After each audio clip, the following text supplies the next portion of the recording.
So your first question is, what is a feminist to you, to me? I would say from my perspective, a feminist can be a lot of different things, but specifically when I think of it, and if I think of a common denominator for being a feminist, it is a person that does not only believe in the equal rights for all individuals, but also in the equal access to those rights.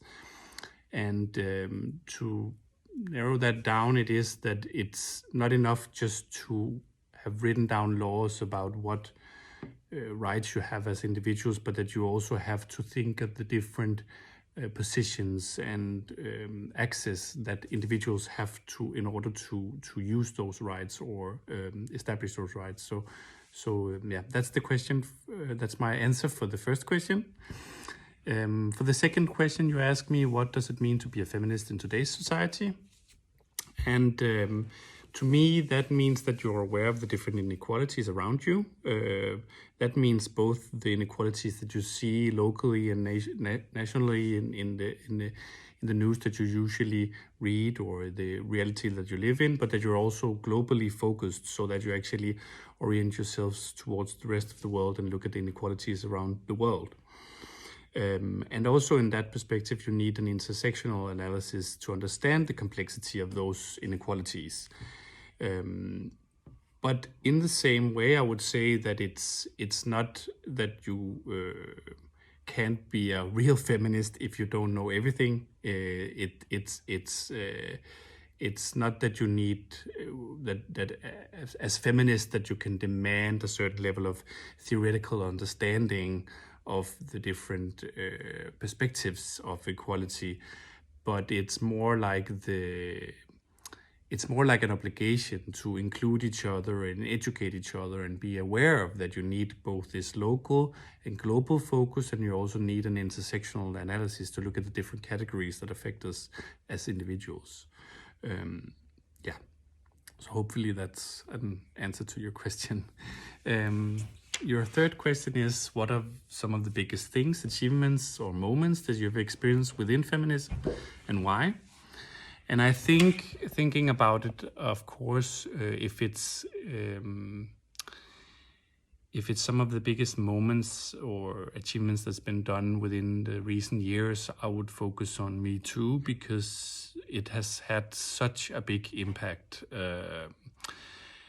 And also because of the great extent of people affected by it. It has been, I think, a big, I would say, an eye-opener for a lot of people, how power has been misused, and especially thinking about gender and gender equality, that a lot of men with power have used that power to actually keep women in specific, very gendered positions. But also that power has been misused by a lot of women, so that which I also think is really an important thing within feminism, is actually to look at power and power relations, and to show that power is not only gendered. There might be a historical a history of men usually being power positions, and therefore also using that, and therefore it being gendered, but also to see that power and women in power also tends to misuse that power. So I think that's really interesting. But I still think it's a very big achievement in the way of educating everyone and making everyone, I would say, obliged to actually educate themselves and know more about this, because they actually realize that many women and men, but mostly women in their family or in their friend group or everything has been affected by this. So it's actually something that everyone can relate to. So I think that's it has been a great eye-opener into gender inequalities, and also actually on the intersectional analysis, because Me Too's been happening on so many levels. and everyone's been affected by it. So that's I would say that's one of the biggest moments or achievements. I would say if we could say something is achieved, at least there's a greater knowledge about the issues of power. But as a moment, I think it's a great moment, and also that that we're already within several waves within just a couple of years is really interesting. If you look at the general history of feminism and the waves in there, that you actually, this is a wave that keeps on going and is not only focusing on famous people or specific groups like actors. This is something that is happening in all levels in society. So I think that's a really important thing. Then your next question is, how did your interest in feminism start? And I would say it probably started when I started studying at university. I would say again, as I also emphasized with the Me Too, that actually it was the understanding of power, more like in a broader sense, more maybe also in more of a theoretical sense, that made me realize made it more clear the different inequalities that are in society, and also that feminism was specifically interesting because it tried to look at all the different all the different inequalities, of course, based on gender inequalities, but that it also looks at the different power relations with other groups and groups like ethnic minorities, sexual minorities, and I think also it affected me in the way that many of the projects I did when I was studying was about that. So I would say it started there. Of course, I was aware of inequality, but learning more about power and power in a theoretical way really paved the way into being interesting in this area. Then your next question is, do you think feminists are looked down upon? And if so, how they're looked down upon? And I think you could say in general, yes, in some sort of sense, but I would not say directly looked down upon, but more seen as an extreme or radical within like the political spectrum. That it's not like it's an extreme course, but if you are a feminist, then you want you use other tools. It's almost seen maybe as something not outside of the democratic field. That was not like that's the point I'm trying to go to, but more of what you would say like an extreme point of view, that because it's that we already have a law of nature of how the gender and how gender is divided, and the different gender qualities that are within men and women, then there are some natural laws there that if you are a feminist, you try to reestablish something that has some sort of radical position that is against the natural or against the established. And I think that's also, of course, because it still has a recent history of activism. I would say feminism was based on going against the conservative idea of gender and how to look at men and women. And of course, I would also say that that's still a lot of the power that drives feminism, but that feminism was also something that can be within the established system. I would say, of course, with what would you say?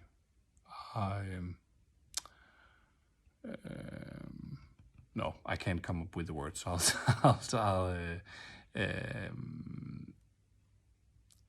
try to move on in the sense that I also think it's again with the establishment, it's about that it's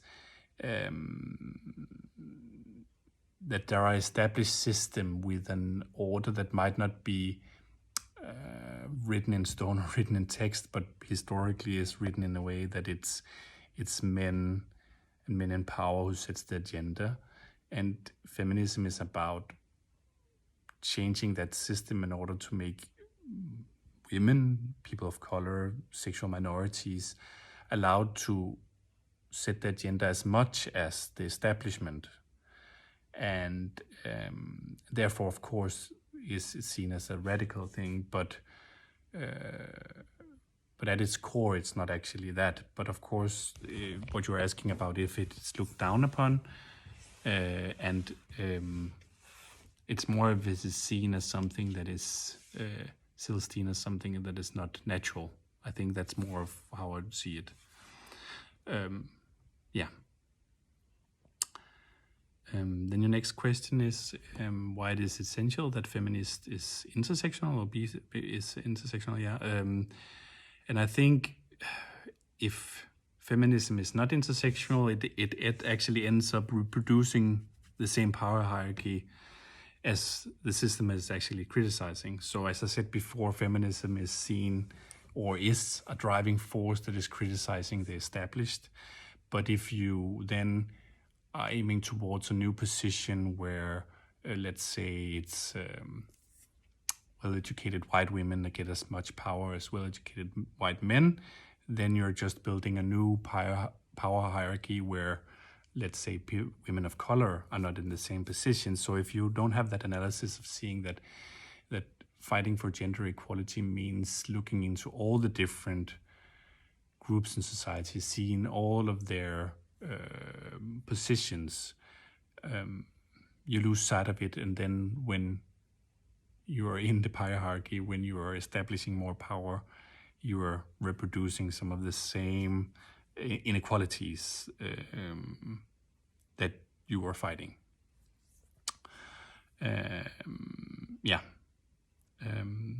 I think that's my answer to that. And then you ask how some of the concrete ways we can fight for gender equality and what can normal people, students do.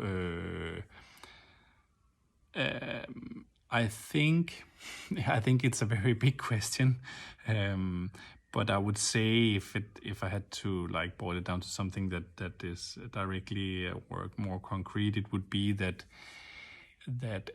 we listen to the people that are actually treated unequal and try to support their activism. I would say that's a good thing within the movements in the recent years, that are actually larger movements of people treated unequal that are doing activism that makes that it's easy to be aware of as a person in power that has the possibility of actually doing something.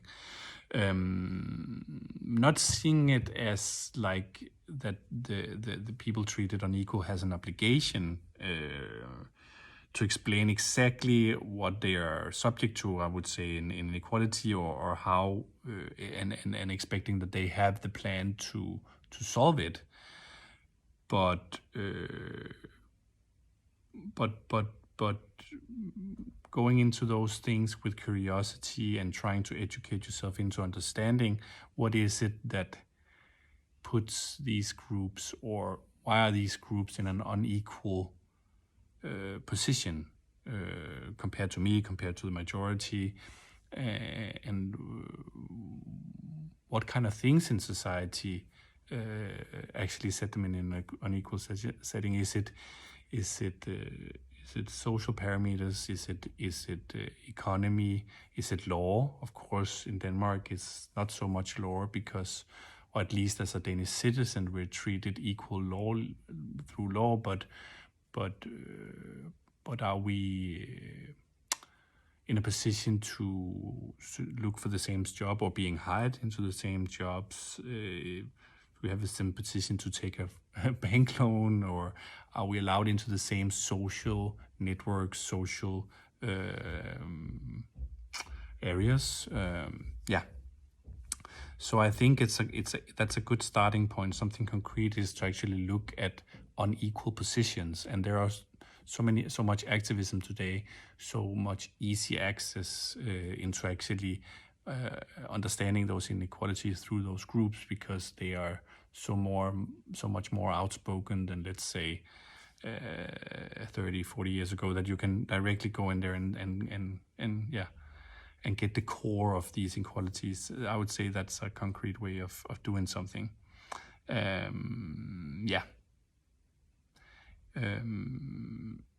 but then of course you emphasize as normal people, students like yourself, is also that being a student is also actually good to look at your own. Where are you studying? How does the representation look in your pensum? Are you actually learning from a diverse pensum, or is it only old white men who are part of the theories that you're reading? Because that's what's going to create your mindset and the way you see knowledge. But it could also be the management and the boards in your universities or your schools. So that's a very concrete thing too, to organize yourselves as students and be critical towards that. And it will have a big impact on the future within your education. So also for the future jobs and the careers and your work balance, because the more diverse sports management pensums you have, teachers, they will also represent the students. So I think that's also a way to go about it. Yeah. Then you ask what kind of inequalities people face today because of their gender.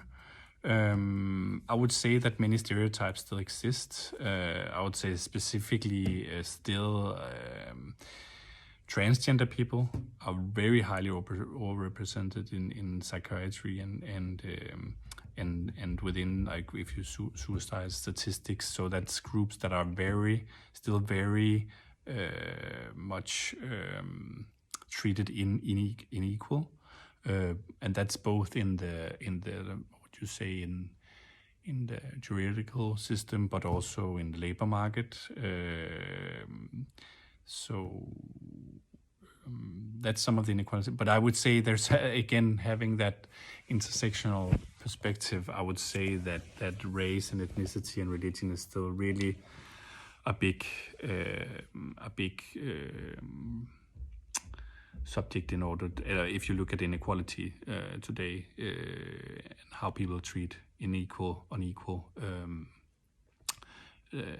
Yeah, and I would say also in Denmark is a very relevant thing to look at, because specific ethnic groups or religions are still being very much treated unequal, and now even almost by law. Let's say something like the ghetto law has specific laws that are about your ethnicity.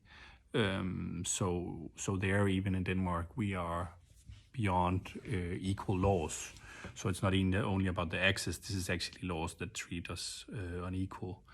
So yeah. So I mean, that's just some of the things when I think about it. But there's still a lot. I mean, the stereotypes, I would also say, is also a really good thing to look at. I mean, what kind of jobs, when we see a leader, a great leader, or a policeman or a nurse, it's all still these very gendered stereotypes on what you can do, and as a man, but also, or as a woman, but also the kind of jobs that are really gendered in that sort of sense. So that's that's still also some of the inequalities that you can face today based on your gender.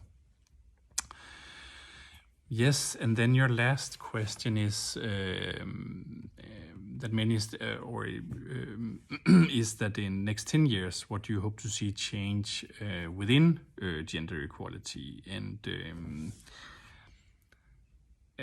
again, it's a very large question, but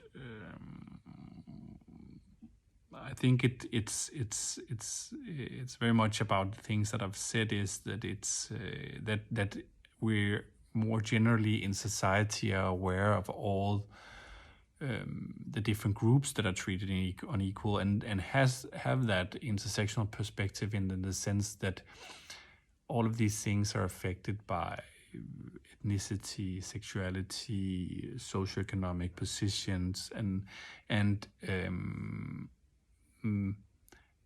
that also that gender equality is seen as more broader, as something that fights all sorts of different inequalities, and is not now I'm focusing mostly on Denmark, but I also see it in other countries, that it's not like a fight between men and women. It's an analysis of power and how power is being misused, and it's an analysis of all the different groups that have unequal access, unequal law rights,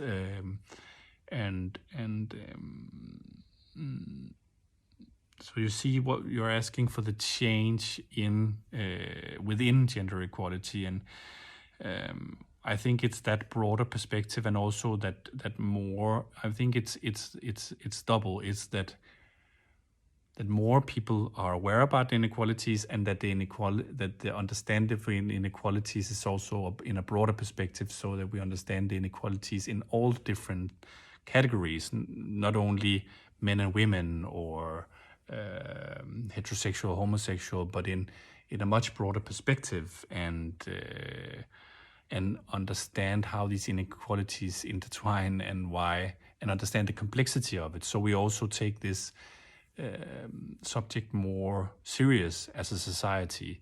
So it's not only seen as this very black and white men versus women, but it's actually something that we as a society has to overcome all these inequalities in order to have the best society. I mean, both in human values, but also even economically, because the more people that are a part of society, the more people that are part of political processes, economic processes, means that we're developing and designing the society to actually integrate everyone, so that everyone is a part of this system and everyone has a possibility to contribute. And it might be a bit of a utopic way of thinking, but at least that kind of development I would like to see change, in the sense that it's an area, it's a subject that is more relevant to more people, and that more people understand, and that in general that it's that we understand the different perspectives within gender equality, all the different categories that are intertwined.